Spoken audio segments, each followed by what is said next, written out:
Let's see how to set default margins in Microsoft Word. So first off, you want to open Microsoft Word. And as you can see here, we have our document ready. So to set your margins, simply click on the Layout tab right here and click on Margins on the top left. And as you can see here, Microsoft Word has built-in margins that you can easily use.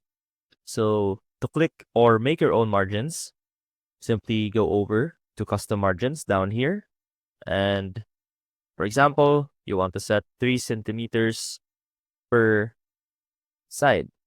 And here, let's go ahead and do that.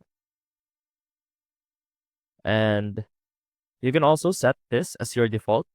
For example, by clicking this button down here, set as default.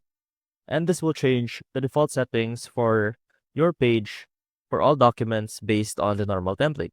So let's go ahead and click yes. And as you can see, the margins have been applied. And that is how you set default margins in Microsoft Word. See you soon.